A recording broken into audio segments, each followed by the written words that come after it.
En dernier ressort, nous devons aussi apprendre que tout ce en quoi on a confiance est un Dieu pour celui qui met en cela sa confiance et son adoration. Car ce nom Dieu signifie le bien qu'est l'assurance du refuge, de l'aide et de la source du bien. Le genre humain a en effet toujours appris de son chancre qu'il a besoin d'une aide plus grande et plus forte qu'aucun homme n'est capable de la procurer. Celui auprès de qui vous avez cherché cette aide, celui-là même a été votre Dieu. C'est pourquoi Paul, en Colossiens 3, 5, appelle la cupidité idolâtrie, puisque les cupides ont mis leur confiance dans l'argent. Donc, celui en qui l'homme met sa confiance, celui-là est son Dieu. Si tu mets ta confiance en un bienheureux, tu le tiens bel et bien pour un Dieu. Car Dieu signifie le bien en qui nous avons la confiance, qu'il est le bien capable de nous dispenser le bien dont nous avons besoin. Si donc tu mets ta confiance en les bienheureux, tu les tiens pour ton Dieu. Il s'ensuit donc que tu fais d'eux des idoles, et que ce que tu leur attribues est pour eux la plus grande infamie. Cette compréhension du mot Dieu est comprise dans les mots hébraïques qui désignent Dieu, mais en discuter ici prendrait trop de temps. Toutefois, s'il désigne Dieu en fonction de la vie, de la force, de la sagesse, de l'aide, de la tempérance, c'est pour enseigner qu'il est le seul Dieu qui donne la vie à toute chose, qui peut toute chose, qui sait toute chose, qui vient en aide à tout chancreux et est un trésor suffisant de tous les biens qui peuvent suppléer à tous les manques. Aussi est-ce pourquoi lui seul, un Dieu unique, doit être invoqué. Car celui à qui on demande du secours, on confesse qu'il est Dieu, même si on dit autre chose avec la bouche. Dieu nous le signifie bel et bien par la bouche de Moïse, en Deutéronome 32, 39, « Voyez que je suis le seul Dieu, et hormis moi, il n'y a pas de Dieu. » C'est-à-dire aucun bien auprès duquel on puisse obtenir toute plénitude. Il nous interpelle aussi au psaume 81, versets 9-10. « Écoute mon peuple, car je veux t'avoir toi-même pour seul témoin. Israël, obéis-moi ou écoute-moi, afin qu'aucun nouveau Dieu n'advienne en toi, et tu n'invoqueras aucun Dieu étranger, etc. » C'est-à-dire, tu ne mettras ta confiance en personne d'autre qu'en moi. Car Dieu est toujours le bien en qui on doit avoir refuge. Car lui seul connaît nos cœurs. Si lui seul les connaît, comment un bienheureux peut-il exaucer notre prière alors qu'il n'en sait rien? Car cette parole, dans la prière de Salomon, en 2 Chroniques, chapitre 6, verset 30, n'est pas caduque. « Toi seul connais les cœurs des fils des humains. » Il dit « toi seul ». Il doit s'en suivre que les bienheureux ne savent de nous que ce que Dieu leur révèle. Mais ce qu'il leur révèle, ou ce qu'il leur révèle à notre sujet, il n'y en a pas de trace dans l'Écriture. Mais c'est aussi de cette parole de Salomon qu'il a été question à propos de l'intercession des bienheureux, contre laquelle les papistes n'ont pas d'objection, parce que nous n'oserions pas venir à Dieu par nous-mêmes. Car nous entendons ici que les bienheureux ne savent rien de nous, et bien qu'ils pressentent déjà quelque chose de nous, cela doit être connu précédemment de Dieu et leur être communiqué par lui. Ésaïe fait état encore plus clairement de cette idée en parlant à Dieu au chapitre 63, 15-16. « Regarde-nous depuis le haut du ciel, regarde depuis ta demeure sainte et depuis le trône où siège de ta gloire. Où sont ton zèle et ta force? Où est l'abondance de ta miséricorde et de tes grâces intérieures?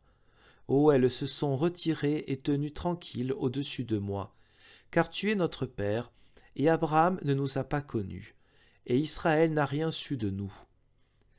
Vous les papistes, si vous êtes frais et dispos, attrapez-moi cet Ésaïe par la nuque, je vous le dis, il est à lui seul assez fort pour avoir raison de votre sacrilège et le mettre en fuite. Il dit nettement qu'Abraham et Israël ne savent rien de nous, comme s'il disait « Seigneur, nous t'avons invoqué au nom des pères, pourtant tu es le juste et véritable Père.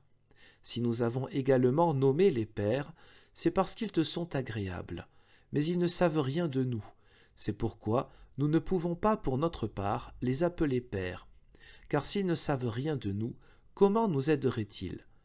Tu es le juste et véritable Père, en qui nous devons avoir notre unique moyen de refuge. Car, juste avant, Ésaïe a parlé en la personne de Dieu. « Mon peuple, c'est des fils qui ne me renient pas. » Ésaïe 63, 8.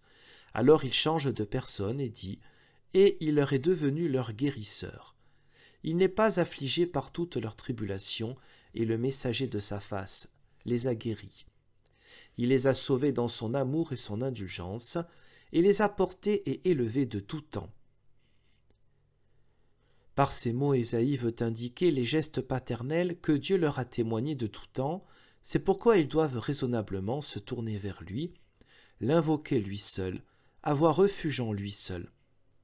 De la même manière, chaque croyant doit savoir qu'il a en fait pour seul Dieu, celui auprès de qui il a un refuge hors de ce temps-ci.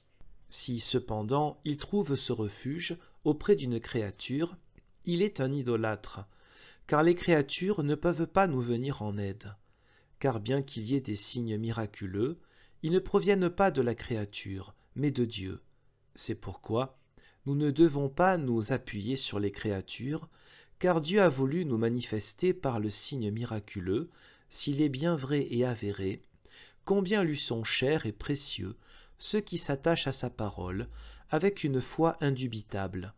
Et si des miracles ont lieu après leur mort, c'est parce que Dieu veut nous montrer que ses fidèles sont auprès de lui.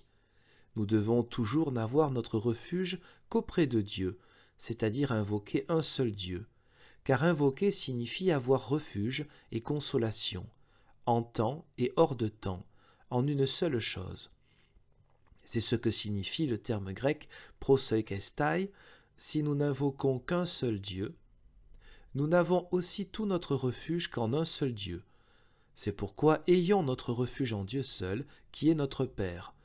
C'est pourquoi nous osons bel et bien aller à lui. Car de quoi voudrait-il nous priver s'il a donné son propre Fils pour nous et a fait de lui un gage éternel en paiement de notre péché? Ce Fils est aussi là lui-même pour nous et nous appelle en Matthieu 11, 28. « Venez à moi, vous tous qui travaillez et êtes accablés, je veux vous donner le repos. » Regarde, il nous appelle à lui, il ne nous renvoie pas à un avocat ou à un autre. Il est le noble prince qui assume lui-même la détresse de ses brebis et veut seul les soigner.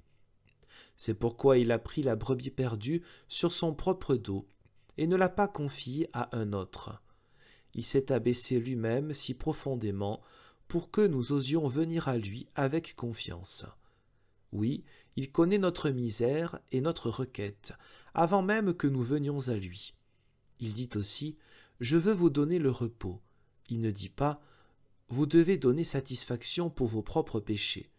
Il ne dit pas « D'autres doivent donner satisfaction pour vos péchés », mais « Je veux vous donner le repos ». Pourquoi alors voudrions-nous aller à un autre?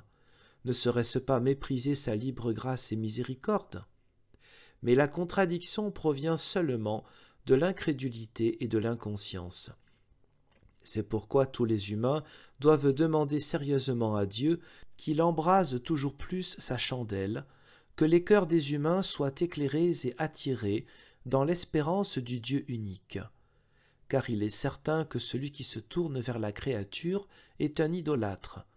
Le dommage qui en résulte pour les pauvres humains n'est pas petit.